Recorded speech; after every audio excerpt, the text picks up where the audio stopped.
ఏ విషయాలు నేర్చుకున్నామో గుర్తున్నాయండి. శిలువ ధ్యానం కరెక్టే, మంచిది. అభిషేకం మరి ఉపవాసం ఉన్నప్పుడు దేవుని బిడ్డలు ప్రభు చేత అభిషేకింపబడిన వారని కొన్ని దావీదు కీర్తనలోని కొన్ని మాటలు మీకు నేను తెలియజేశాను. ఉపవాస దినాలలో ఎవరు అభిషేకించబడ్డారు, దేవుని యొక్క అభిషేకం ఎవరు పొందుకున్నారని కొంతమంది పేర్లు నేను మీకు తెలియజేశాను. బైబిల్ గ్రంథంలో నుండి మరి వారి పేర్లు గుర్తున్నాయో లేవో నాకైతే తెలియదు, కానీ ఎవరు చెప్పారండి? సౌలు అభిషేకించబడ్డారు. ఎవరు సౌలు అభిషేకించిన వ్యక్తి? ఎవరు? సమూయేలు, రైట్. రెండో వ్యక్తి దావీదు. దావీదును అభిషేకించిన వ్యక్తి ఎవరు? సమూయేలు. రెండు.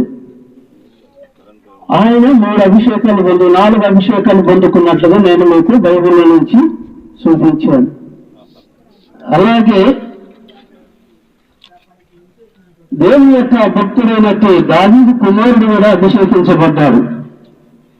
అందులో మొట్టమొదటి అభిషేకం బైబిల్ గ్రంథంలో భక్తుడైనట్టు యాకోబు ఒక బండను తీసుకొని తలగడగా మార్చుకొని ఆ బండను మలిసి అక్కడ పాతిదాన్ని ఇదే దేవుని మందిరం అని చెప్పి చూపించాను. నా ప్రియమైన దేవుని బిడ్డలారా వినండి, ఇక్కడ ఒక సందేహం ఉంది. యాకోబు చేసిన యొక్క భక్తి ఈనాడు ప్రపంచమంతా చేస్తున్నారు. ఎవరు చేసిందండి? యాకోబు జరిగించిన భక్తి ఈనాడు ప్రపంచమంతా కూడా జరిగిస్తున్నాడు. ఆయన ఏ రాయినైతే తీసుకొని, ఏ రాయినైతే తన తల కింద ఉన్న రాయిని తీసుకొని ఆ రాయిని స్తంభముగా మలసి ఏ రాయినైతే అభిషేకించారో ఆ రాయిని ఈరోజు ప్రపంచమంతా అభిషేకం చేస్తున్నారు. ఏం చేస్తున్నారండి? ప్రపంచమంతా అభిషేకం చేస్తున్నారు. ఈనాడు మనము బయటికి వెళ్ళి చూస్తే మన హిందూ సహోదరులు కానీ వాళ్ళకున్న భక్తి మనలకు లేదు, వాళ్ళకున్న భక్తి మనలకు లేదు. 100% వారు చేస్తున్న భక్తి, వారు చేస్తున్న అభిషేకము అది క్రీస్తు నామానికి మహిమ కలుగుతున్నది. ఎలాగంటే భక్తుడైన యాకోబు తన రాయిని మలచి ఏ స్థలమునైతే దాన్ని పునాది వేసి దాని నూనెతో అభిషేకించారో ఇక్కడ నుండి వెళ్ళిన ఈ భక్తి ఈనాడు మన తోటి సహోదరులు హిందువులంతా జరిగించేది అదే.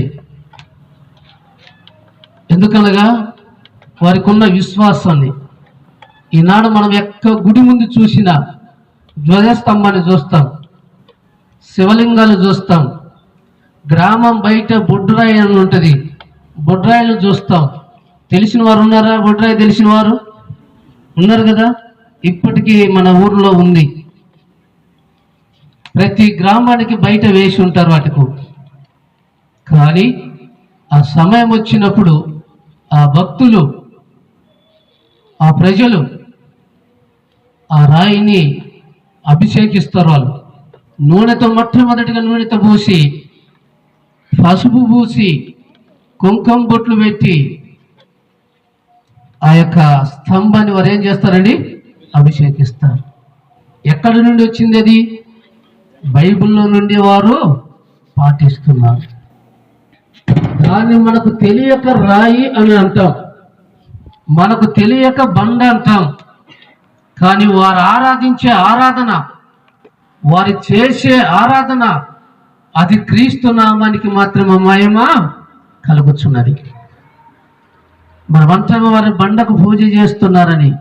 మనకంటే విలువైన భక్తి వారిది, మనకంటే అత్యున్నమైన భక్తి వారిది. తెలుసా, వారు పోత కూడా ఇలా అనుకొని వెళ్ళిపోతూ ఉంటారు. ఎందుకు ఎలా వచ్చిందంటే, ఇదంతా చరిత్ర మనం తెలుసుకుంటే మీకు అర్థమవుతుంది.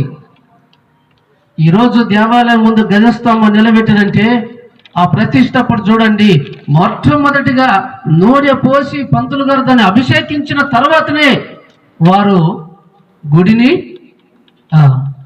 లేదా వారు లేస్తుండగానే ఆ గజస్తంభాన్ని చూస్తారు. వాళ్ళు డైరెక్ట్గా దేవుని యొక్క చూపు, వారి చూపు దేవుని మీద పడకుండా లేస్తుండగానే దేవాలయం కాడికి పోతున్నప్పుడు ఆ గజస్తంభానికి ఆరాధన చేస్తారు వాళ్ళు. కానీ మనం ఆరాధన చేస్తామని దేవుని గుడిలో వారికి ఉన్న భక్తి చూడండి, ఎంత విశ్వాసము, వారి విశ్వాసం ఎంత గొప్పదో చూడండి. కానీ దేవుని యొక్క ప్రియ దేవుని సంగమా, ఇందులో నుంచి నేర్చుకున్నవారు మనము పనులకు వెళ్ళినా ఏనాడు కూడా ప్రార్థన చేసుకుని బయలుదేరే అవకాశము ఉంటుందండి? ఉండదే. ఆటో వచ్చింది, సీటు చిక్కుతుంది, ఎక్కదని ముందే పరిగెత్తి క్యారేజీలు పెట్టుకొని ఆ మొత్తం వచ్చింది, లేకలేదు నువ్వు బాణి అయ్యాల్సాం మనం. కానీ వారు అట్ట కాదండి. వెళ్ళుచున్న దారిలో ఏ గుడి కనబడినా, ఏ స్తంభం కనబడినా, ఏ రాయి కనబడినా వారి ఇష్ట దేవతను కొలుసుకొని ముందుకు వారు బయలుదేరుతారు. రెండవదిగా ఎవరికి అభిషేకం ఇచ్చారంటే, దావీదు కుమారుడైన సొలొమోనుకు అభిషేకం ఇప్పించాడు. ఎవరి చేత అభిషేకించబడ్డాడు కదా ఆయన? ఎవరి చేత అభిషేకింపబడ్డాడంటే, రాజు అయినప్పటికీ దావీదు, ఆయనకు పెద్ద కోట ఉంది, ఇజ్రాయెల్ కంటే అత్యున్నతమైన ఇల్లు కట్టించుకున్నవాడు. కానీ రాజకుమారుడికి అభిషేకం ఎక్కడ జరగాలండి? ఎక్కడ జరగాల? ఒక రాజకుమారుడికి పెద్ద కోట ఉంది, అంతస్తులు ఉన్నాయి, ప్రజలున్నారు. ఒకవేళ ఆ పూజారిని రమ్మని లేక ఆ పాస్టర్ గారి ఇంటికి వచ్చి మా ఇంటికి వచ్చి మా కుమారుని అభిషేకించమని చెబితే ఏం చేస్తారండి? పోయి అభిషేకం చేయాలి. కానీ దావీదు అది తీసుకోలేదండి. సొలొమోను ఎక్కడ అభిషేకించాడు తెలుసా? చూడండి, బైబిల్లో ఒక మాట రాయబడింది, అది చూపించి నేను మరి ఒక వాక్యంలోకి నేను వెళతాను. ఎందుకనగా అది చెప్పమని కోరినారు కాబట్టి నేను చెప్పడానికి ముందు వెళ్తున్నాను. మొదటి రాజుల గ్రంథము 1వ అధ్యాయం 39వ వచనం అనుకుంటా, అక్కడ చదవండి. మొదటి రాజుల గ్రంథము. యాజకుడైన సదోకు గుడారములోను తైలపు కొమ్మును తెచ్చి సొలొమోనుకు పట్టాభిషేకము చేసిన. హల్లెలూయా, హల్లెలూయా. అర్థమవుతుందమ్మా నేను చెప్పేది? అర్థమవుతుంది అనుకున్న వారికి? అర్థమైతే మీ చేతులు ఎత్తండి. ఓకే. దేవుడి యొక్క దాసుడు దావీదు యొక్క కుమారుడు సొలొమోను, దావీదు మరణకాలమైన తరువాత, దావీదు మంచాన పడ్డ తర్వాత, నా తర్వాత రాజుగా ఉండటానికి ఎవరు ప్రభువు అని మోకరించి ప్రార్థించినప్పుడు, ఇదిగో నీ ప్రియ కుమారుడైన సొలొమోను అభిషేకించమని దేవుడే దావీదుకు చెప్పినట్టుగా లేఖనాలు ఉన్నాయి. ఇంకా ఎన్ని చూపించుకుంటూ పోతే అవతల అంశాలకు వెళ్ళలేను. కాబట్టి దావీదు గొప్ప రాజు అయినప్పటికీ, పదవి కలిగి ఉన్నప్పటికీ, సింహాసనం కలిగి ఉన్నప్పటికీ, రాజు కుమారుడికి రాజు యొక్క గృహములో అంతఃపురంలో జరగాల్సిన అభిషేకాన్ని ఎక్కడ జరిగించాడు కలిసి? ఒక సామాన్యమైన మనసు, ఒక సామాన్యుడైన మనిషి సదోకు అనగా యాజకుడు అనగా పాస్టర్ ఈ రోజులలో తను ఏ వాహనం మీద తీసుకెళ్ళి తెలుసా? చూడండి ఏ వాహనం మీద తీసుకెళ్లారు, అక్కడ కనబడుతుంది మనకు. 38 వచ్చిన చదువు తల్లి. కాబట్టి యాజకుడైన సాదోకును ప్రవక్త అయిన నాతానును యెహోయాదాకు కుమారుడైన బెనాయాను కెహతీలను పెలెతీయులను రాజైన దావీదు కంచెర గాడిద మీద సొలొమోనును ఎక్కించి గిలాగునకు దేవాను మీద పోయినండి. కంచెర ఎవరిది బండి? ఎవరిదండి? ఎవరిది బండి? దావీదు బండి అండి. దావీదుకి ఏమి లేదు, విమానము లేదు. దావీదుకి ఏమి లేదు, హెలికాప్టరు లేదు. దావీదుకి ఏది లేదండి, బస్సులు లేవు. దావీదుకి ఏమి లేవండి, ఏ వాహనం కూడా లేదా. రాజే దేశాన్ని పరిపాలించేవాడు. దేశాల్లో ఏ మూలపైన పలాని వాహనం నా కాడికి తెమ్మంటే తెప్పించుకున్నంత అర్హత దావీదుకుంది. ఇది దావీదు యొక్క కంచెర గాడిద. ఈ గాడిద మరణ మీకు ఎప్పుడు వస్తుందంటే, రేపు నా ప్రభు అయిన యేసు క్రీస్తు ఎక్కడికి పోయేటప్పుడు అండి, ఎక్కడికి పోయేటప్పుడు సొలొమోను గుడ్ ఫ్రైడే రోజు వస్తుందండి. మర్చిపోతే అర్థం చేసుకోండి, క్లియర్గా మీకు అర్థం వచ్చి చెప్తాను. ఈ కంచెర గాడిద దావీదుకు వాడబడ్డది. ఈ కంచెర గాడిని నా ప్రభు అయిన యేసు క్రీస్తును యెరూషలేములో ఉంటే యూదుల రాజుగాని చెప్పి హోసన్న హోసన్న జయమని పాట పాడుచు ఆ ఎక్కిన గాడి మీద నా ప్రభు అయిన యేసు క్రీస్తును ఎక్కించుకొని యెరూషలేము యూదులల్లా పాట పాడుతూ నా ప్రభు అయిన యేసు క్రీస్తు రాజుల దగ్గరకు తేబడిన గాడిదే ఈ గాడిదండి. ఎక్కడి నుండి వచ్చింది ఈ గాడిద? మనం అనుకోవచ్చు గాడిద గురించి సింపుల్గా చెబుతారులేని, ఆ గాడిద ఎవరిదో తెలుసునంత వరకు మీకు తెలియదండి. మనం అనుకుంటుందిగో ఊరి బయట గాడిద కట్టబడింది, గాడిద పిల్లను గాడిదను పోరకరండి అంటాం. కానీ గాడిద ఎవరి గాడిదనే సంగతి విన్నారా ఎప్పుడైనా? ఎవరి గాడిదండి ఇది? దావీదు యొక్క గాడిద. ఆ దావీదు యొక్క గాడిద ఇప్పుడు ఎవరికి తీసుకొచ్చారండి? సొలొమోను తీసుకొచ్చాడు. సొలొమోను ఎక్కించుకొని గిలాదుకు తీసుకొని పోండి, నా కుమారుడు నా అంతఃపురంలో అభిషేకించొద్దు, నా కుమారుడిని అంతఃపురంలో బంగారు వైద్యురాలు ధరించి పట్టాభిషేకం చేయడానికి నాకు మనసు లేదు. కనుక ఓ యొక్క శావకులారా, మీరు నా కుమారుని తీసుకొని దేని మీదండి? గాడిద మీద ఎక్కించుకొని గిలాదునకు తీసుకెళ్ళు. గిలాదులో ఏముందండి? దేవుని మందిరం ఉందండి. చూడండి, ఆ మాట కూడా అక్కడ మీకు చూపిస్తాను. దేవుని మందిరంలో ఆ మాట అక్కడ రాయబడి ఉంది. గిలాదులో ఈ యొక్క యాజకుడైన సదోకు యొక్క గుడారం ఉంది. ఆ గుడారంలో నుంచి తైలపు చదివారు కదండి, ఫస్ట్ చదివేదా? మొదటి రాజుల గ్రంథం 39లో ఉంది కదా. మళ్ళా చదవం 39 వచ్చిన మొదటి రాజుల 1:39.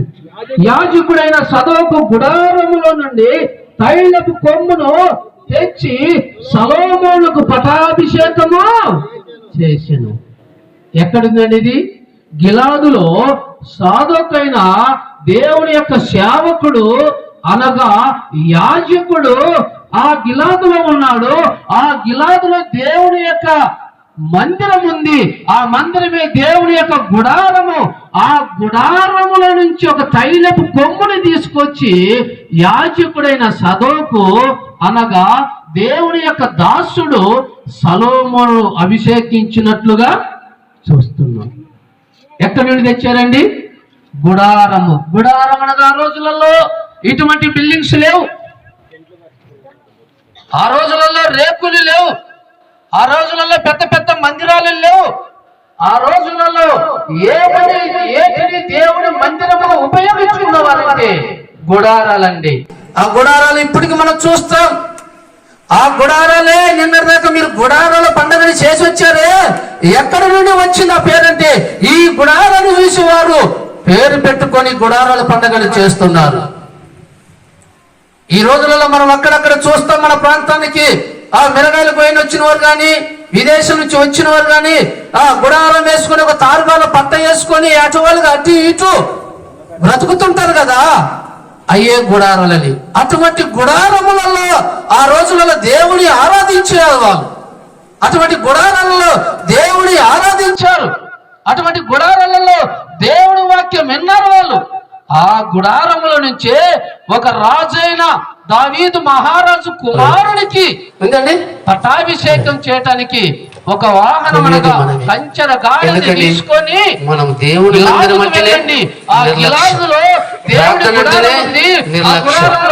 సాధకు కుమారుడైన జరిగే కార్యక్రమాలన్నీ కూడా మన ఇంట్లోనే జరుపుకున్నాం.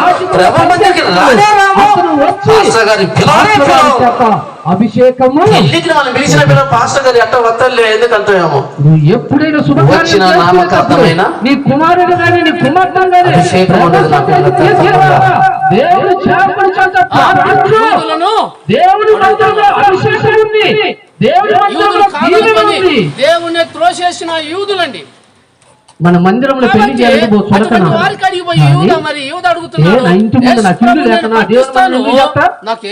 చిన్నతనం మళ్ళా మనకు వాళ్ళకు మనకున్న తేడా తెలుసు. ముందే ఆయన ఏం చేస్తాడండి, సహోదరులు వాళ్ళ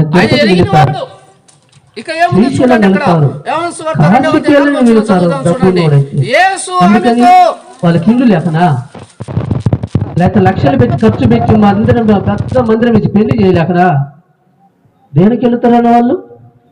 దేవుని యొక్క మందిరానికి అండి. తిరుపతి వెళ్ళి ఆడు వెంకటేశ్వరుని పేరు పెట్టుకుని వెంకటేశ్వర స్వామి కాడికి పోయి ఆ పెళ్లి కూతురును దేవుని యొక్క గుడిలో ఉంచి ఆ పంతులు గారి చేత ఓనామాలు చదివించుకొని ఆ తల్లి పిలిచినప్పుడు పంతులు గారి యొక్క చేత ఆ గుడిలో వారి యొక్క నిష్ఠ దైవాన్ని కొలుస్తూ మరికొంత విశ్వాసం చూడండి ఎంత గొప్పదో ఈ రోజులలో మనకు. ఎందుకని మనం దేవుని మందిరం అంటేనే ప్రార్థన అంటేనే నిర్లక్ష్యం.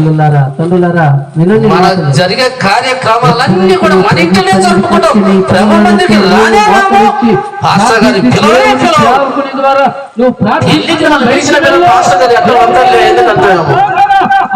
వచ్చిన నామకార్థమైన అభిషేకం ఉండదు. నా గుర్లు పోయినట్టు పోతుంటారు. దేవుని పిల్లల చేత కూడా ప్రార్థన చేయించుకోరు. ఎట్ట వస్తుంది నీకు అభిషేకము? నేను చెబుతున్నమ్మా, మీరేది విని వెళ్ళిపోతే కుదరదు. అది ఒకసారి బైబిల్ మిషన్కి వెళ్ళి చూడండి. క్యూలు కట్టుకొని నిలబడతారు. వారు సాయంత్రం అయినా సరే దేవుని సేవకుని చేత ప్రార్థన చేయించుకుంది బయటికి వెళ్ళాలండి. మీకు తెలిసిన పేరు చెప్తా. గుత్తికి వెళ్తున్నారు కదా మీరందరూ, గుత్తికి వెళ్తున్నారు కదా. గుత్తిలో పాదిరి గారి యొక్క మెసేజ్ అయిపోయిన తర్వాత ప్రార్థన అయిపోతుంది. మీరు ఉరికినట్టు ఉరుకుతారని ఎక్కడ లేదండి. నూనె పోసి అభిషేకించి ప్రార్థన చేసేదాకా సంఘం నుంచి ఏ పురుషుడుని ఏ స్త్రీని రాదండి. ఎందుకు తెలుసా? దేవుని యొక్క అభిషేకము దేవుని మందిరంలో ఉంటుంది, దేవుని శాపం మీద ఉంటుంది. దేవుని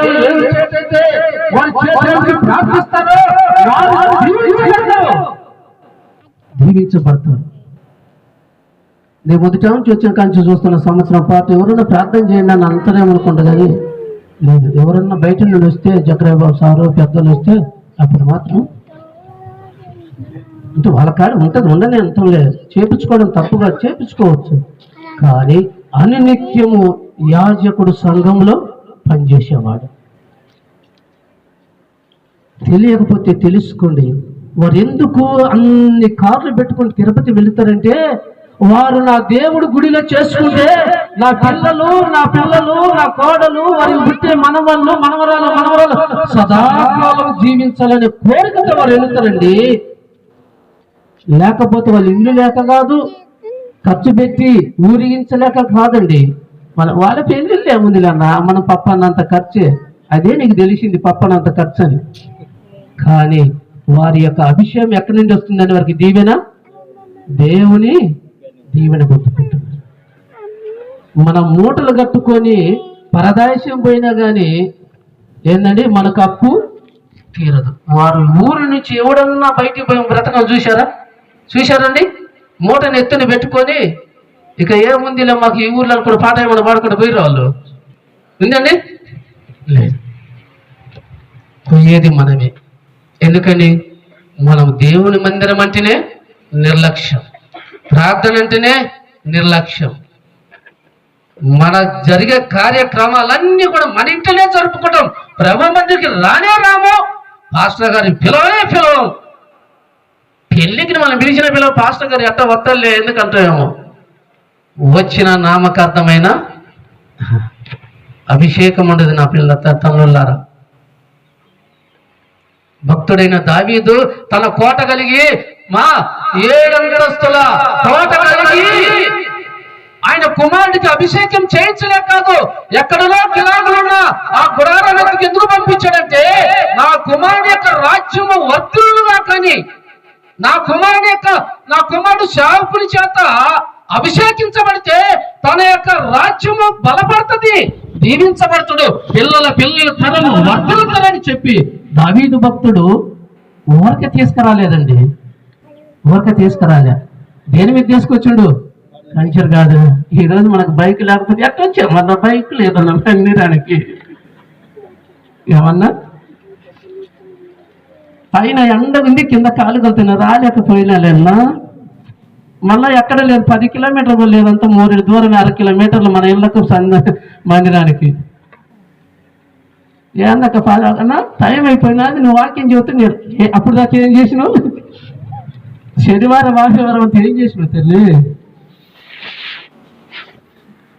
నా ప్రేమను తల్లులారా, మందిరాన్ని ఎప్పుడు మీరు ఆలస్యము చేయద్దు. నేనెందుకు మీ గృహాలను తిరిగి త్వరగా రమ్మంటుందంటే దేవుని అభిషేకము మిమ్మల్ని మీ బిడ్డలను దీవించునుగాక. అందుకండి దావీదు మహారాజు గిలాదులో ఉన్న ఆ గుడారానికి తీసుకుపోయి నా కుమారుని అభిషేకించమని చెప్పి సాధోకుకు ఆజ్ఞాపించాడు. రేపు నువ్వు శుభకార్యం ఇప్పటి నుంచైనా మొదలు పెట్టండి. మొట్టమొదటిగా నాది ఆడపిల్లకు కానీ మగపిల్లలు కానీ, లేక తల్లి వచ్చి నీ కోడలు కానీ నీ కుమారాన్ని కానీ ఇద్దరిని మొదటిగా తీసుకొచ్చి ప్రభు సన్నిధిలో ప్రార్థించు. దేవుని సేవకుని చేత ఆశీర్వదించినట్టుగా ప్రార్థన చేయించు. నీకే కొదువ కలగదు. వారు నిత్యము తరతర పిల్లల సంతానాలతో వర్ధిల్లుదురుగాక. వెళ్దాం, దేవుని యొక్క వాక్యంలోకి వెళ్దాం. తెలుసుకున్నారు కదండి. ఎందుకనగా దేవుని మందిరము ఆ రోజులలో సేవకునికి ఇచ్చినంత విలువ మందిరానికి ఇచ్చినట్లు అనమాట.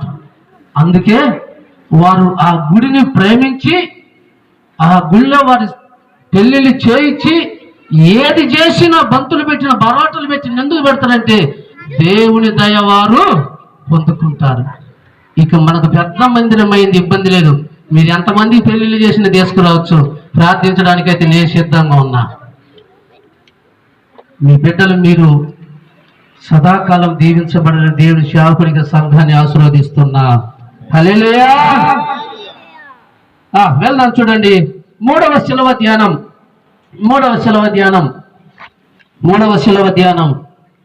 త్వరగా నా సందేహాన్ని నేను ముగిస్తాను. మూడవ శిలువ ధ్యానం అనగా నేను ఇది పోయిన వారాన్ని 2 మాటలు ఈ విలువైన మాటలు ఉన్నాయంటే అది మీరు చెప్పాలి ఖచ్చితంగా. అంటే దేవుని పిల్లలు కోరుకున్నప్పుడు నేను తెలియజేశాను. సంఘంలో నుంచి కూడా కొన్ని ఉపవాసం ఉన్నప్పుడు మరి 13వ అధ్యాయం 1వ వచనం,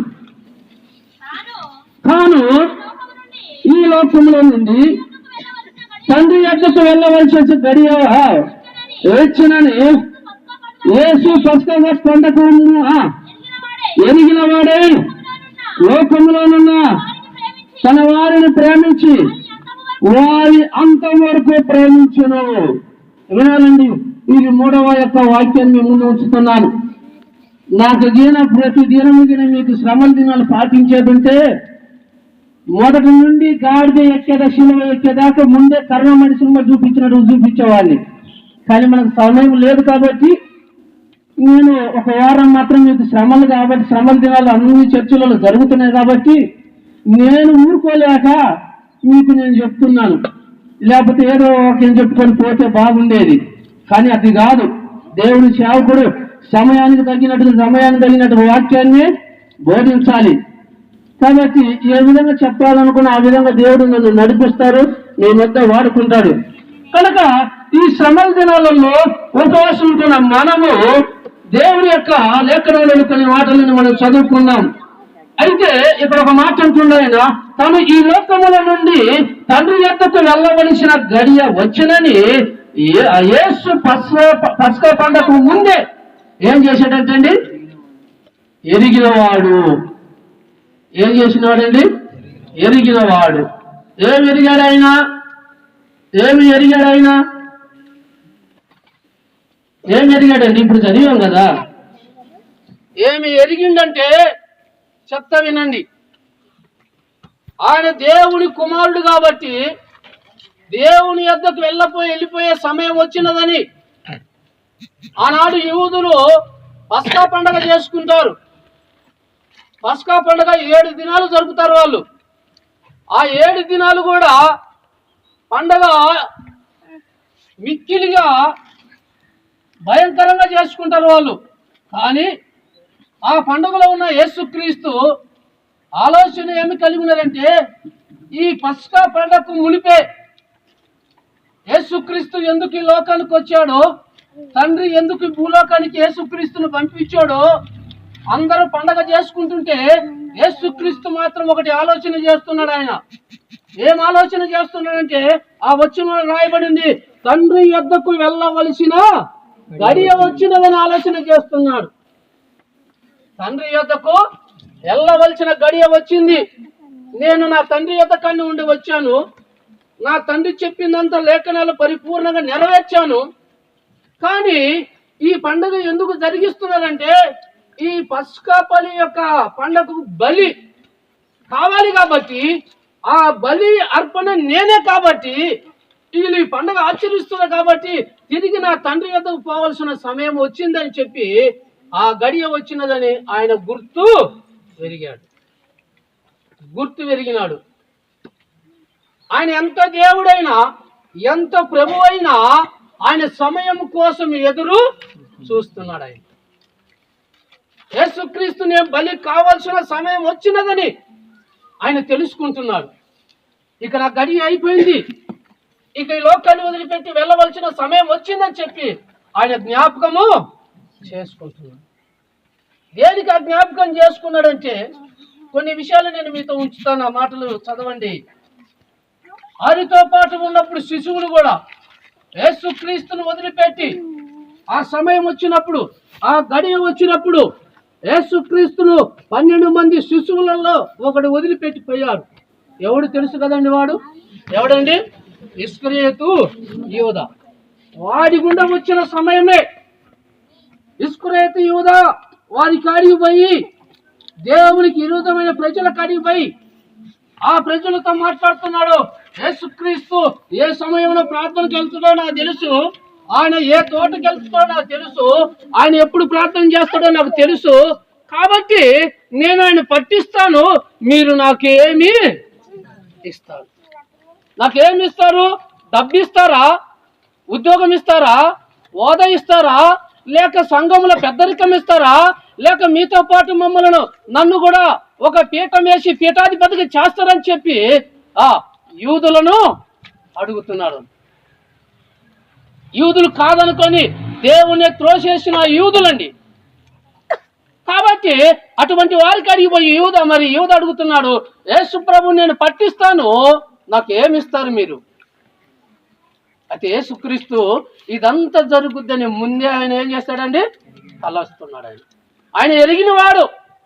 ఇక ఏముందో చూడండి, అక్కడ యోహాను సువార్త 2:4 చదువుదాం చూడండి. యేసు ఆమెతో చదవాలి. యేసు ఆమెతో, అమ్మ నాతో నీకు ఏమి పని? నా సమయం ఇంకను. ముందేమన్నాడండి? యేసుక్రీస్తు ఏమో కానాను ఎందుకు పిలువనంపినప్పుడు తల్లి వచ్చాయా ఆ ఇందులో ద్రాక్ష రసం అయిపోయింది కనుక నీవు ఏదైనా చేయగలుగుతావు కాబట్టి అయ్యా ఇది పరిస్థితి అని చెబితే అంటాడు ఆయన. ఆ తల్లి పిలిచినప్పుడు అంటాడు, అమ్మా నా సమయం ఇకను రాలేదు. అయితే ఇప్పుడు అంటుండు, నా గడియ వచ్చింది, నా సమయం వచ్చింది, ఇంకా మీరు ఆగమంటే ఆగటానికి వీలు లేదు. మనం కూడా ఒకసారి సమయం రాకముందే మంచాన పడ్డోళ్ళు ఏమంటారు తెలుసా, ఎందుకు దేవుడు నాకు ఎగసాట్లో నన్ను దేశపోతే ఏమయ్యా.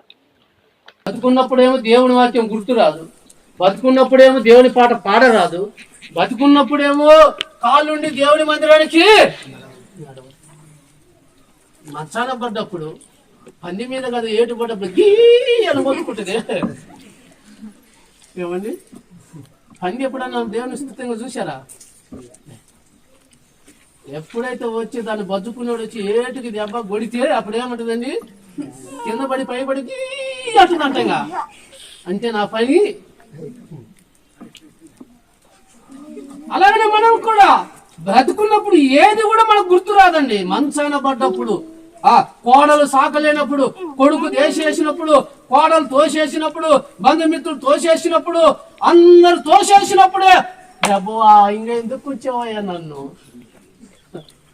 బతుకున్నప్పుడు ప్రభు కాదు, ఏమంటే నాకు పనింది నేను పోతున్నాయ్యా.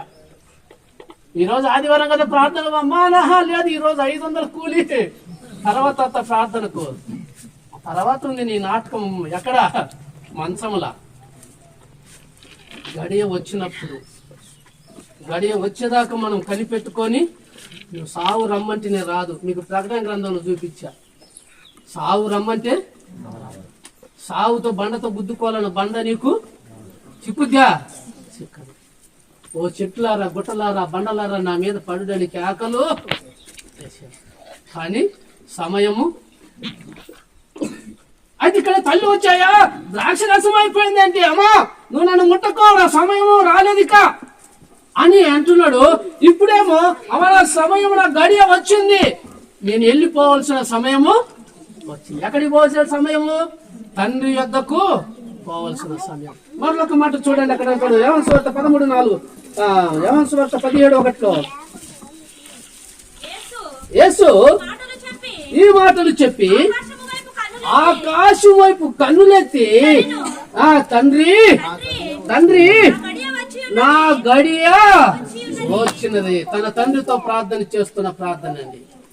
తల్లులారా, ఇడ కూర్చున్న దేవుని బిడ్డలారా, దేవుని సంఘమా, ప్రార్థన చేస్తున్నారా? ఎవరికి ఏ గడియో తెలియదండి. ఏ సమయాన్ని ఏ బొమ్మ ఎగిరిపోతే తెలియదు. ఈ శ్రమల దినాలైనా నీ సృష్టికర్తను స్మరణ తెచ్చుకో. ఈ శ్రమల దినాలైనా నిన్ను సృష్టించిన దేవుని జ్ఞాపకం చేసుకో. అదిగో నా ప్రభు అయిన యేసుక్రీస్తు అంటున్నాడు, ఆయన తండ్రి నా గడియ వచ్చినదయ్యా, నేను నీ యొద్దకు చేరే అవకాశం వచ్చినదయ్యా. నువ్వు నా చెయ్యి వదిలిపెట్టి ఇన్ని సంవత్సరాలైనా 33 సంవత్సరాలైనా నువ్వు చెప్పిన ప్రతి మాట లేకుండా నేను నెరవేర్చినాను. ఇక భూమి మీద ఉండే సమయం నాకు లేదు తండ్రి, ఇక నా గడియ వచ్చినది, నీ వద్దకు నేను వస్తాను. తల్లులారా తల్లులారా, కూర్చుని ఎవరి బిడ్డలారా ప్రార్థన చేయండి. కాలగతులు మన చేతులు లేవు. కాలగతులు ఎవరి చేతుల్లోనేండి? దేవుని వాక్యములు ఉంది. కాలము ఆయన చేతిలో ఉంది. దినములు లెక్కింపబడినాయి, రోజులు లెక్కింపబడినాయి, నెలలు లెక్కింపబడినవి, సంవత్సరాలు లెక్కింపబడినవి. దావీదు రాసిన కర్త 90:10 చూస్తా మాటలు ఉంటాయి. అదే దావీదు కీర్తనలు అంటాడు, నీ దినములు నేను లెక్కించుతిని, నీ యొక్క నెలలు లెక్కించుతిని, నువ్వు ఎంతకాలం బ్రతకాలో అంతవరకు నీకు బ్రతకాలని టైమును కేటాయించుతున్న మాటలు కూడా రాయబడి ఉన్నాయి. సమయమును మించి మనిషి బ్రతకడానికి వీలు. అదే యేసు ప్రభు చేసిన పని. ఆయన సమయం వచ్చింది, సమయానుకూలంగా తిరిగి తండ్రి యొద్దకు వెళుతున్నాడు.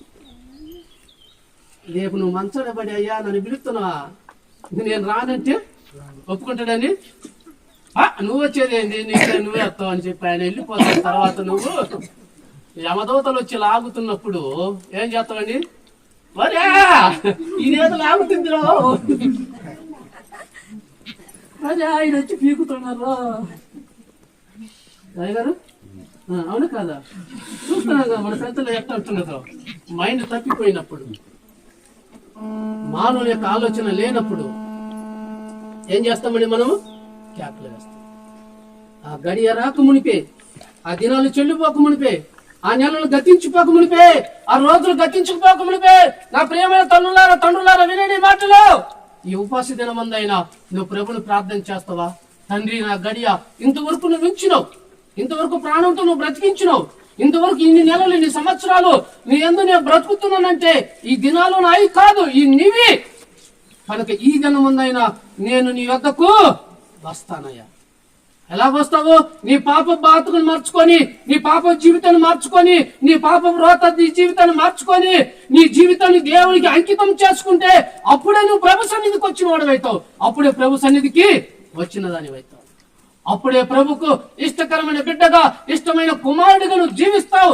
ఎప్పుడైతే నువ్వు బాప్తిసం తీసుకుంటావో అప్పుడే నువ్వు ప్రభుకు దాసుడిగా, దాసురాలుగా, ప్రభు బిడ్డలో, ప్రభు రాజ్యంలో, ఒక రాజ్య సమూహంలో ఆ లెక్కలను నీవు చేర్చబడతావు. లేకపోతే ఈ లోకములు ఎన్నాళ్ళు బ్రతికినా, ఎన్ని రోజులు బ్రతికినా అది కేవలము ప్రయోజనం లేని బ్రతుకండి. అందుకే జ్ఞాని సొలొమోను సూర్యుని కింద జరిగినవన్నీ కూడా, సూర్యుని కింద జరిగేవన్నీ కూడా ఏమంటారండి? వ్యర్థము, వ్యర్థము, వ్యర్థము. నువ్వు బ్రతుకుతున్న బ్రతుకంతా కూడా వ్యర్థమైన బ్రతుకే. నువ్వు అనుకోవచ్చు తెల్ల చొక్క, డబ్బు, విద్య, హోదా, పలుకుబడి, అది ఉంది ఇది ఉంది అనుకోవచ్చు. ఏది నీ అంట వచ్చేది ఒకే ఒక దేవుడిచ్చిన ఆత్మ అండి. ఆత్మ తన దయచేసిన తండ్రి యొద్దకు వెళ్ళిపోయి, అదే దేవుని యొక్క మాట అంటే, తండ్రి నేను నీ యొద్దకు వచ్చే గడియ వచ్చింది. చూడండి మళ్ళీ ఒక మాట అంటాడు అక్కడ, యోహాను సువార్త 13:11 వచనంలో అంటాడు అక్కడ, తన్ను అప్పగించి వారికి వానిని ఎరిగాను, ఏం చేసేవాడండి? ఎరిగాను. ఎవరిని అప్పగించు వారిని? తండ్రి యేసుక్రీస్తుకు తెలుసు నన్ను అప్పగించేవాడు ఈ 12 మందిలో ఉన్నాడని. ఆయన ఒక రాత్రి వేళలో యేసుక్రీస్తు, అమ్మా ఒక మాట అడిగితే చెప్పండి, యేసుక్రీస్తు శిశువుల యొక్క పాదాలు కడిగాడు, అవునా కాదా? 12 వచ్చిన చూస్తాం, అది తర్వాత చూపిస్తే, ఇప్పుడు వద్దులే. పాదాలు ఏ రోజు కడిగాడు ఆయన? ఏ రోజు కడిగింది చెప్పండి? మీరు రోజు ఉపాస ప్రార్థన, ఇది శిలో ధ్యానాలు లేకపోతే ఏమంటారు ఈస్టర్ పండుగ అంటారు కదా. యేసుక్రీస్తు యొక్క శిశువుల పాదాలు ఏ రోజు కడిగింది? ఎవరు చెప్పారు? కరెక్ట్ ఎవరు? ఏ రోజు? శనివారం, గురువారం రాత్రికి ఆయన యొక్క మేడ గదిని కూడుకొని శిశువుల యొక్క పాదాలను కడిగి, శిశువుల పాదాలు శుభ్రం చేసి మరుసటి శుక్రవారమే ఆయన బతికిందా? ఇక బతకడానికి అవకాశం ఆయనకు. ఆ దేవాతి దేవుడే తన కుమారుడికే అన్ని రోజులు, అన్ని నెలలు, అన్ని సంవత్సరాలు లెక్కిస్తే నీకున్నాయి ఇంకా మళ్ళా ఒక్కొక్క తల్లి ఒక తండ్రి 70 సంవత్సరాలకు వచ్చిన తీసుకుంటాను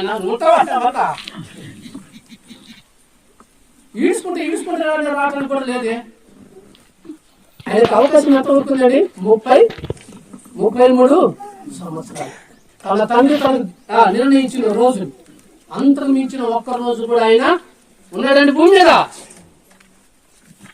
చనిపోయి తిరిగిందే లేచిన తర్వాత 40 రోజులు తన శిష్యులతో ఉన్నారులే, అది వేరే సబ్జెక్ట్. మళ్ళా చనిపోయి లేచిన తర్వాత తను తన స్వరూపం ఏందో, తను చేసిన కార్యాలు ఏందో, తను చేసిన అద్భుతాలు ఏందో ప్రజలకు సమకూర్చుకొని ప్రజలకు చెప్పడానికి 40 దినాలు భూమి మీద బ్రతికిండు. 41వ దినమున ఆహారమే ఆయన పరలోకానికి వెళ్ళిపోయాడు. చూపిస్తాయి కూడా మాటలు ఉన్నాయి. కనుక నా ప్రేమ దేవుని బిడ్డలారా, ఏ ఒక్క నిమిషమైన మనిషిని భూమి మీద బ్రతకడానికి అందుకు అక్కడ అంటాడు కదా ఆయన, ఎప్పుడైతే గురువారం రాత్రి వారి పాదాలు కడిగి వారిని కూర్చోబెట్టి, ఇది నా శరీరము, ఇది తింటున్నప్పుడు నన్ను జ్ఞాపకం చేసుకోమని ఎందుకు ఇచ్చాడంటే, ఇక నా సమయము అయితే అందుకే ఇక్కడ అంటాడు, మీలో ఉన్నవాడు నన్ను అప్పగించడానికి ఉన్నాడయ్యా అని సంగతి కూడా ఆయనకు తెలుసు.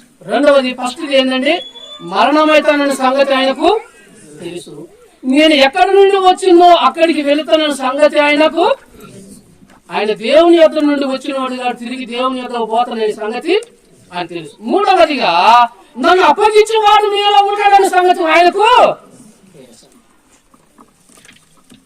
నాతోటి ఉండి నాతో తింటూ నేను పెట్టిన డబ్బులు పెట్టి నువ్వు భోజనం చేసి, అరే నా వెనక నువ్వు గోతి తవ్వుతావురా, నా మీద కుట్ర చేస్తామంటే మనం ప్రేమిస్తామా? ఇది మానవుని యొక్క సహజం, అది మానవుని యొక్క లక్షణం. అది ఇక్కడ కూర్చున్నది నాకు తెలుసు, బాగా రాజకీయ నాయకులు కాబట్టి.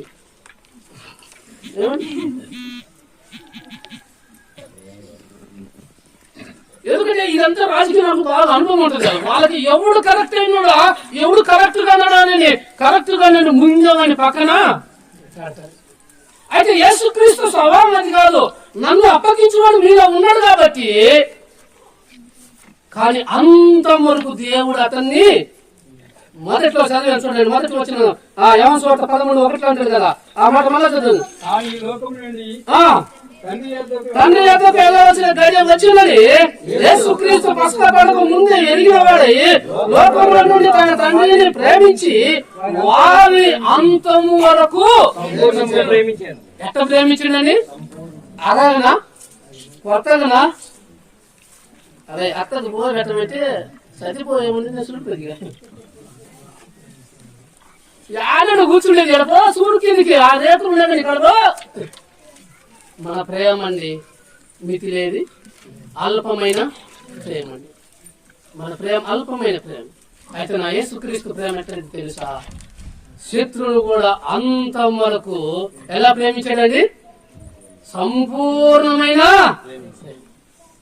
మొదటిగా తండ్రి యొక్క తెలుసు సంగతి ఆయనకు తెలుసు. రెండవదిగా నేను తండ్రి యొక్క నుంచి వచ్చిన తండ్రి అడుగు వెళ్తాన సంగతి తెలుసు. ఆయన గడి ఆయనకు తెలుసు. నేను చనిపోయే దినం వచ్చిన సంగతి ఆయనకు తెలుసు. రెండవదిగా నేను ప్రేమించే శిశువులలో ఒకడు నన్ను పట్టిస్తాడనే సంగతి ఆయనకు తెలిసి కూడా అంతం వరకు ఆయన ప్రేమ. కూర్చున్న నా ప్రియమైన దేవుడు సరేనా, ఆయన ఇప్పటి వరకు కూడా నేను ప్రేమిస్తున్నాడు. నువ్వు పాపివైనా నిన్ను ఆయన, నువ్వు త్రాగుబోతువైనా ప్రేమిస్తున్నాడు, నువ్వు పేకాటికాడు అయినా అని ప్రేమిస్తున్నాడు, నువ్వు జోసగాడు అయినా ప్రేమిస్తున్నాడు, నువ్వు దొంగవైనా. ఏం చేశాడండి, ఆ కల్వరిగిరిలో ఏలాడుతున్నప్పుడు, ఇద్దరు దొంగల మధ్య ఏలాడుతున్నప్పుడు ఒకటి వేరైనా చేస్తున్నా కానీ వేరైనా చేసిన వాడిని కూడా ఆయన ఏం చేశాడు తెలుసండి, ప్రేమించాడండి. అది దేవుని ప్రేమ. ఆ ప్రేమ కలిగి బ్రతుకుతావా ఈ రోజులలో? నీవు నేను కూడా ఈ శ్రమల దినాలలో, ఈ ఉపాసం ఉంటున్న దినాలలో ఆయన చూపించిన ప్రేమ ఏం తెలుసా, నన్ను పట్టించిన ఈ శత్రువైనా సరే ఇక నువ్వు మార్పు పొందుతాడు, ఇక నువ్వు మనసు మార్చుకుంటాడు, ఇక నువ్వు బ్రతుకుతాడు, ఇక నువ్వు ప్రేమిస్తామని చెప్పి ఆయన ప్రేమతో దగ్గరకు తీసుకున్నాడు. మనం తీసుకుంటామా? తీసుకోలేదు. మరి మొహం చూసేసాలి, వీడి కాళ్ళు ఇడిగా, వీడి చెయ్యరుగా, వీడు దూపు తగలా, వీడు దుమ్ము తగలా. ఏమని ఇది మన దీవెన. ఆయన దీవెన ఏంది తెలుసా, శాశ్వతమైన ప్రేమతో ప్రేమించండి. తల్లులారా, ఇక ఎవరైతే మారు మనసు రక్షణ పొందలేదో వినండి మాటలు. బాప్తిసం తీసుకున్న వారైనా పర్వాలేదు, వినండి మాటలు. ఆయన శాశ్వతమైన ప్రేమతో నిన్న నువ్వు శత్రువు అయినా సరే, నువ్వు బలముతో నీ మాటలతో మాటకు ఆయన పక్కన బలం లాంటి మాటలతో నువ్వు పొడుస్తున్నా సరే ఆయన ప్రేమ నీ మీద ఉంది, ఆయన హస్తం నీ మీద ఉంది, ఆయన దయ నీ మీద ఉంది. ఇక నన్ను ప్రేమిస్తావేమో, ఇక నా దగ్గరకు వస్తావేమో, ఇక నన్ను నమ్ముకుంటావేమో, ఇక నా దగ్గర నా సంగతికి నా దీవెనకు నా బండ సందుకు వస్తావేమో చెప్పండి. ఎదురు చూస్తున్నా. తీసుకుంటారా బాప్తిసము? సమయం లేదు. బాప్తిసానికి సిద్ధపాటు కలగండి. విగ్రహారాధన కాదు నేను సిద్ధపాటు కలగమనేది, మంత్ర తంత్రాల కాదు నేను సిద్ధపాటు కలగమనేది. ఏది కూడా ఈ లోకంలో మనం ఆపదండి. దేవుని ప్రేమ ఒక్కటే మనల్ని ఎవడు ఆయన ప్రేమ నుంచి ఎడబాపుడని లేఖ సెలవిస్తున్నాడు. చదవండి ఆ మాటలు కూడా. ఏది కూడా దేవుని యొక్క ప్రేమ నుంచి మనల్ని ఎడబాపదు. మొదటిది ఏంటండి, ఆయన సమయం వచ్చినదని ఆయన ఎదిగినవాడు. రెండవదిగా నేను దేవుని యొక్క నుండి వచ్చినా కాబట్టి నా గడియ వచ్చినదని ఆయన ఎదిగినవాడు. మూడవదిగా ఆయనను పట్టించేవాడు నాలో ఉన్నాడని సంగతి కూడా ఎరిగి ఆ యూదాను కూడా ఆయన ప్రేమించినవాడు, శత్రువును ప్రేమించినాడు. గుర్తుపెట్టుకోలేని మాటలు మన తర్వాత అడుగుతాను, అవసరమైతే రాసుకోండి లేఖనాలు మీరు. శత్రువు కూడా ఆయన ప్రేమించేవాడు. నాలుగవదిగా ఏమంటాడు చూడండి, చదువుదాం. యోహాను సువార్త 18వ వచనం, 18వ అధ్యాయం 4వ వచనం. యేసు తను సంభవింపబోయినవి ఎరిగిన వాడై వారి యొద్దకు వెళ్ళి మీరు ఎవరిని ఎత్తుకుచున్నారని వారిని అడిగాను. వినండి. హల్లెలూయా, హల్లెలూయా. చర్చ్ వాకునైతే మాత్రం ఖచ్చితంగా 3 దాకా ఉంచాల, లాభం లేదు. హల్లెలూయా కూడా బయటికి రావట్లే, అంతది నేర్చిన అంతే కదా. హల్లెలూయా, హల్లెలూయా. అందరూ మేల్కొని ఉన్నారు. దేవునికి మహిమ కలుగును గాక. ఇక్కడ చదువుతాం చూడండి. ఏమన్నాడండి? యోహాను సువార్త 13:18-4 ఏమన్నాడండి?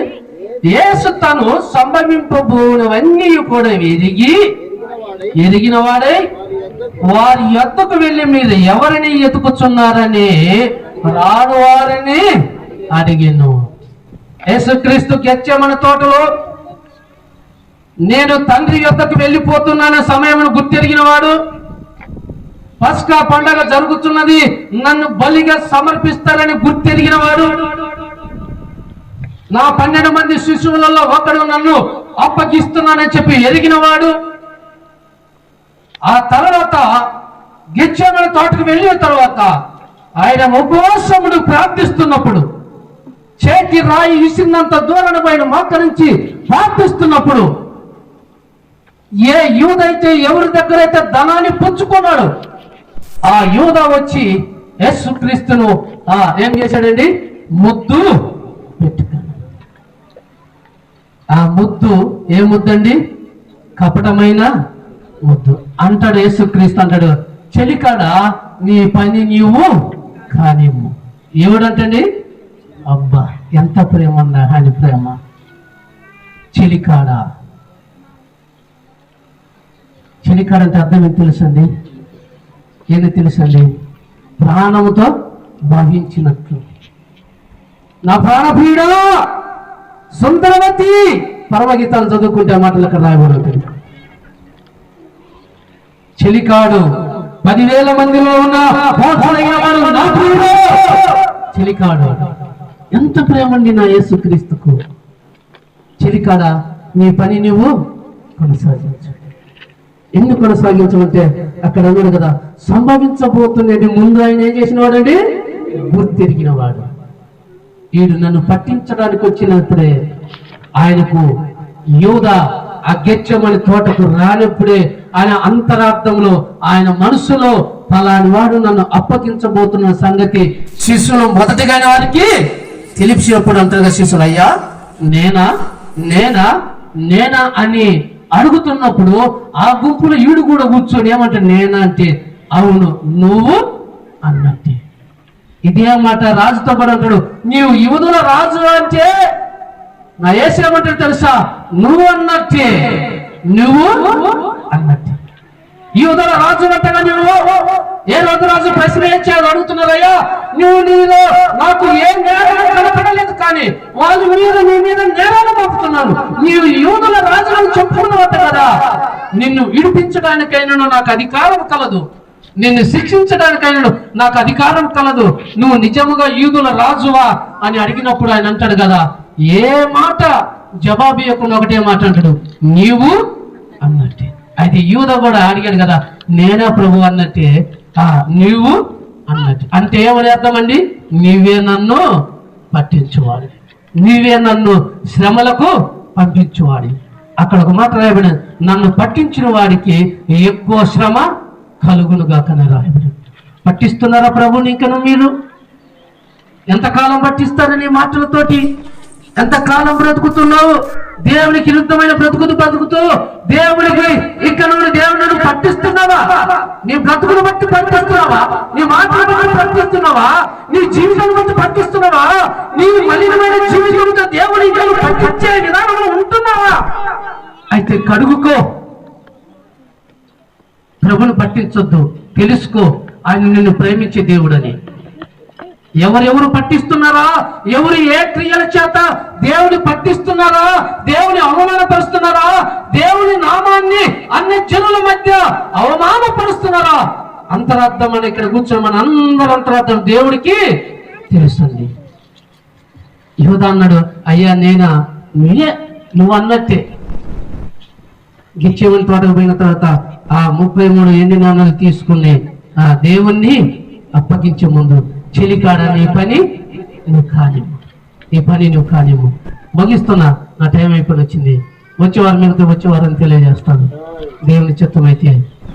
కనుక మనము ప్రభు సన్నిధిలో ఉంటున్నప్పుడు, ఈ ఉపవాస దినాలు గడుపుతున్నప్పుడు, ప్రభు సన్నిధికి వస్తున్నప్పుడు, ప్రభువా నా జీవితం ఇదా, ఇంతకాలం నేను నా మాటల చేత నేను ఆయత్తపరిచానా? ఈ లోకమనే ఈ యవనములో నా కళ్ళు తిరగకుండా, నా కళ్ళు గుర్తెరగకుండా నిన్ను మర్చిపోయి నా శరీరంతో విచ్చలవిడిగా నిన్ను పట్టిస్తున్నానా?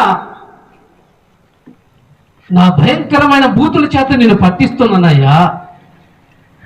నా భయంకరమైన చూపు చేత నేను పట్టిస్తున్నానయ్యా. నా భయంకరమైన ప్రవర్తన చేత నేను పట్టిస్తున్నానయ్యా. అయ్యా ఇక్కడి నుంచి నేను నీ బిడ్డగా మారుతా. అయ్యా నేను ఇక్కడి నుంచి నీ బిడ్డగా, నీ దాసుడుగా నేను బాప్తిసం తీసుకుంటాని ఆలోచన కలిగి ఉన్నట్లయితే, ఇదిగో ప్రభు సన్నిధిలో ప్రభు దాసునిగా బాప్తిసాలు ఇవ్వటానికి సిద్ధంగా ఉన్నాం. మనసు మార్చుకుంటారా? ఉపవాసం ఉండి ప్రభు సన్నిధికి ఎలా రావాలంటే, నీ బ్రతుకును మార్చేవాడిగా, ఆయన నిన్ను ప్రేమిస్తున్నాడు కాబట్టి నువ్వు ఆయన ప్రేమించడానిగా నీ ప్రభు సన్నిధిని మోకరించి ప్రార్థన చేయాలి. అదే గిచ్చేవాడి తోటలో ప్రార్థన చేస్తుండు, అయ్యా నా అంతం వచ్చింది, నా గడియ వచ్చింది, నీ చిత్తమైతే ఈ కింద నా యొద్ద నుండి తప్పిస్తావా? ఎలాగండి? నీ చిత్తమైతే. మన మొత్తం ఇది పట్టింది వదలలేదు, ఏది లేదు దాంట్లో. ఇది వదిలిపోయేట పెద్దది కట్టు. ఏది కట్టండి? ఇది వదిలిపోయేటట్టు పెద్దది కట్టు. ఎంత చెప్పు? ఎంత అయినా పర్వాలేదు. వ్యవసాయానికి వస్తే 10 రూపాయలు, ఆడికి పోతే మాత్రం 10,000 అడిగినా కట్టు పర్వాలేదు అయ్యా, ఇది ఎంబటి పోవాలా, నువ్వు గడితే ఇది పోవాలని 10,000 అని ఇస్తా. తల్లులారా, నీకు పట్టింది ప్రభు సన్నిధిలో వదిలిస్తాడు ఆయన. నీ పాప బ్రతుకును వదిలించే దేవుడు, నీ పాపను క్షమించే దేవుడు. ఆయన మార్చగలడు. ఎవడు నీ బ్రతుకును మార్చలేడు. అదొక పాపాత్మురాలైన స్త్రీ పట్టుబడినప్పుడు, ఆయన పాదాల దగ్గరకు వచ్చినప్పుడు తలలు వంచి రాళ్ళు పట్టుకొని మనుషులు సిద్ధముగా ఉన్నప్పుడు, ఈ రాయమంటే వేసే జనందని గుంపు కూడి ఉన్నప్పుడు అంటాడు, అరే నీలో పాపము లేని మొట్టమొదటి రాయి నా వేసే అంటాడు కదా. అటువంటి బస్టురానైనా, అమ్మా ఇక నువ్వు వెళ్ళి ఎన్నటికి పాపము చేయి. తల్లులారా, ఎక్కడెక్కడ మన బతుకులు మార్చుకోకపోతే, అమ్మా అయ్యా అని పిలుస్తుండ నా దేవుడు, నీ బ్రతుకులు మార్చుకుంటావా? ఆ ఘోరమైన ఆ ఎంషేరైనా ఆ తల్లి అమ్మా అని పిలిచాడే, ఎంత ప్రేమ అనేది, అంత వరకు ప్రేమించే ప్రేమ, సహనముతో ప్రేమించే ప్రేమ. ఆ కల్వరిగిరిలో ఏలాడుతున్నప్పుడు కూడా ఆ తల్లి వైపు చూసి ఆ భక్తుడైన శిష్యుడు, అయ్యా ఇదిగో అమ్మ బాధ్యత నీది, అమ్మ బాధ్యత, ఈ బాధ్యత ఈ లోకంలో నీ బిడ్డల పైన నీ బాధ్యత ఎట్ట ఉందో, నీ పైన కూడా ఆయన బాధ్యత అంతగా ఉంది. అంతకడు అంతమైపోయినా సరే, ప్రాణమైనా సరే, ఆ కల్వరిగిరిలో ఏలాడుతున్నా సరే, అమ్మా అయ్యా నా కోసం వద్దు, మీకోసం మీ పిల్లల కోసము ఏడవండి. ఏడవండి. గడియ వచ్చింది, సమయం లేదు, ఇక వెళ్ళిపోతున్నాను. మొదటి ఏందండి, ఆయన సమయాన్ని గుర్తెరిగినవాడు, ఎరిగినవాడు. నా సమయం వచ్చింది, నేను ప్రభు సన్నిధికి వెళ్తున్నా. తల్లి పిలిచినప్పుడు ఏమన్నాడంటే, నా సమయం ఇకను రాలేదు, ఇప్పుడైతే నా సమయం వచ్చింది, వెళుతున్నాడు. రెండవది ఏమన్నాడండి? రెండవది చెప్పండి. తండ్రి, నా గడియ వచ్చింది, నేను నీ దగ్గరకు వస్తున్నాను, నీ యొక్క బిడ్డను కనుక నీ రాజ్యానికి వస్తున్నానని చెప్పి ప్రార్థన చేసిండు. మూడవదిగా ఏం చేశాడండి? సంభవించబోతున్న సంగతులు ఆయన గుర్తెరిగాడు. నాలుగవదిగా నన్ను పట్టించేవాడు ఈ జనంలో ఉన్న సంగతి ఆయన ఎదిగినవాడు. ఈ జనాలలో ఉన్నవా? కూర్చున్న జనాలలో, స్త్రీలలో కానీ పురుషులలో కానీ ఎవరి బిడ్డలలో కానీ మీ జీవితాలు ఇంకా మార్చుకోకుండా ఎంతకాలం ప్రభు సన్నిధిలో గడుపుతూ వాక్యం వింటూ అన్ని చేస్తూ ఇక నువ్వు బాప్తిసం తీసుకోక బతుకుతున్నట్లయితే నువ్వు అనుదినం ఆయన పట్టిస్తున్నట్లే, అనుదినం ఆయన నువ్వు అప్పగిస్తున్నట్లయితే ఇక ఎవరైతే ఈ మాటల చేత వింటున్నా నీవు ఎవరి బిడ్డలారా మీ జీవితం మార్చుకోకపోతే సమయమిక లేదు.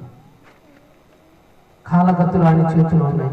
ప్రతి నెల ప్రతి దినము అన్ని లెక్కించబడింది. ఏ రోజు ఎవరిని పిలుస్తారో తెలియదు, ఏ రోజు ఎవరి సమయమో తెలియదు. ఈ ఉపవాసం ఉంటున్న దేవుని సంఘం, దేవుని బిడ్డలారా, నువ్వు ప్రభు సన్నిధికి రావాలి.